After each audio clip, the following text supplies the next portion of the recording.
Yes మరో breaking చూస్తున్నాం. సంగారెడ్డి జిల్లా పాషమైలారం సిగాచి పరిశ్రమ వద్ద ఇంకా రెస్క్యూ ఆపరేషన్ కొనసాగుతోంది. ప్రమాద స్థలిలో 6వ రోజు శిథిలాల తొలగింపు ప్రక్రియ జరుగుతోంది. భవన శిథిలాలను ఎస్డీఆర్ఎఫ్ హైడ్రా సిబ్బంది తొలగిస్తున్నారు.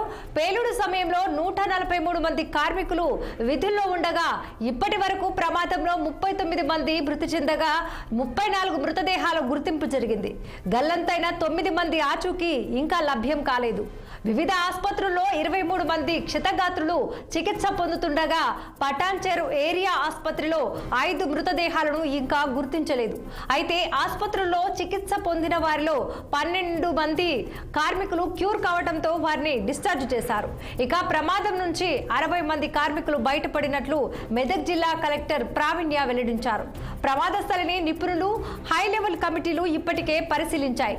ఇంకా రెస్క్యూ ఆపరేషన్ పూర్తి కాకపోవడంతో ఆయా కమిటీలు తుది నివేదిక ఇచ్చేందుకు మరికొంత సమయం పట్టే అవకాశాలున్నాయి.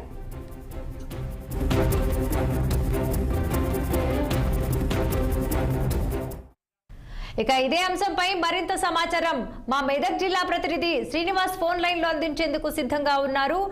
చెప్పండి శ్రీనివాస్, సిగాచి ప్రమాద స్థల వద్ద 6 రోజులుగా రెస్క్యూ ఆపరేషన్ కొనసాగుతుంది.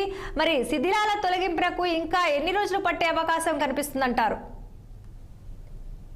సిగాచి పరిశ్రమ సంబంధించి నేటి రోజులు గడుస్తుంది. అయినప్పటికీ కూడా ఇంకా శిథిలాలు తొలగిస్తున్నటువంటి పనిలోనే అదే బృందాలు ఉన్నటువంటి పరిస్థితి కనిపిస్తుంది. దీనికి సంబంధించి జిల్లా అధికారులు అదేవిధంగా జిల్లా మంత్రులు ఎప్పటికప్పటికీ పరిశీలిస్తున్నప్పటికీ కూడా భారీ స్థాయిలో శిథిలాలు ఉండడంతో అవి క్రమంగా తొలగిస్తున్నప్పటికీ కూడా ఇంకా పూర్తి కానటువంటి పరిస్థితి. అయితే ఇప్పటి వరకు కూడా బృందాలు నిర్విరామంగా కొనసాగుతూనే ఉన్నాయి. అయినప్పటికీ కూడా ఇంకా పూర్తి కాలేదు. ప్రమాద సమయంలో అక్కడ ఉన్నటువంటి రికార్డ్స్ ప్రకారం 143 మంది పరిశ్రమలో ఉన్నట్టు మనకు తెలుస్తుంది. అయితే ఇప్పటి వరకు 143 మందిలో 9 మంది ఆచూకీ ఇప్పటికి కూడా లభించలేదు. ఇప్పటి వరకు ప్రమాదంలో 39 మంది మృతి చెందిన 34 మంది మృతదేహాలు DNA పరీక్ష చేసి కుటుంబాలకు అప్పగించారు.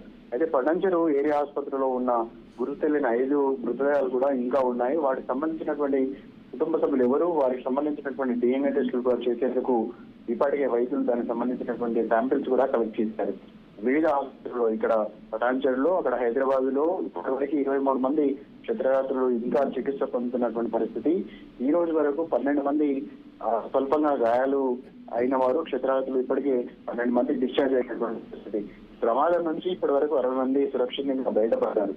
మొత్తంగా జిల్లా కలెక్టర్ దీనికి సంబంధించి ప్రావీణ్య ఎప్పటికప్పుడు దానికి సంబంధించినటువంటి వివరాలు తెలుసుకుంటున్నారు. దానికి సంబంధించినటువంటి సహాయ చర్యలు చేపడుతున్నప్పుడు కూడా పూర్తి స్థాయిలో ఇది జరగట్లేదనేటువంటి విమర్శలు కూడా వెలువెత్తున్నటువంటి పరిస్థితి. మరోవైపు కంపెనీ యాజమాన్యం కానీ ఈ కానీ తీవ్రంగా కఠోరంగా శ్రమిస్తున్నాం. అయినప్పటికీ కూడా భారీ స్థాయిలో శిథిలాలు ఉండడం, మరోవైపు ఆ శిథిలాల కింద స్వల్పంగా మంటలు నేపథ్యంలో ఎప్పటికప్పుడు దానికి సంబంధించి చర్యలు తీసుకుంటూ శిథిలాలు తొలగిస్తున్నామని చెప్తున్నటువంటి పరిస్థితి. శిథిలాలు తొలగిస్తున్నారు. అయితే ఇంకా 2 రోజులు సమయం పడుతుంది అక్కడ ఉన్నటువంటి అధికారులు చెప్తున్నటువంటి మాట.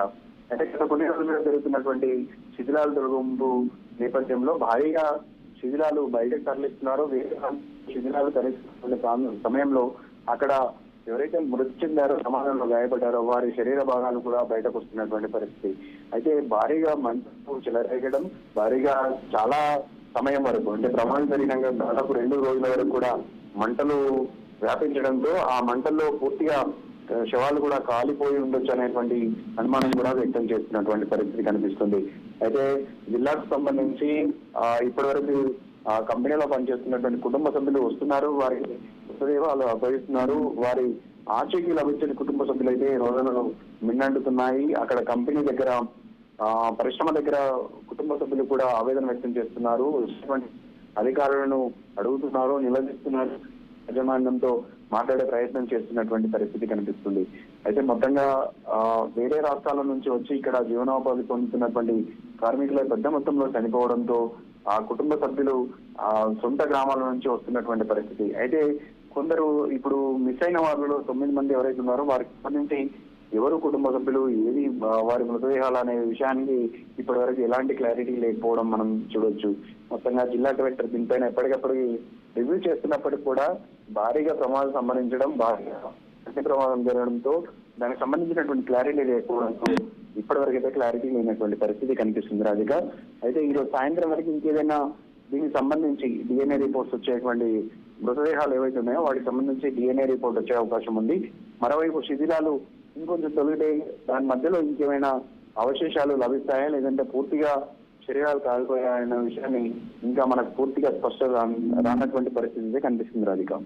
Right, thank you Srinivas.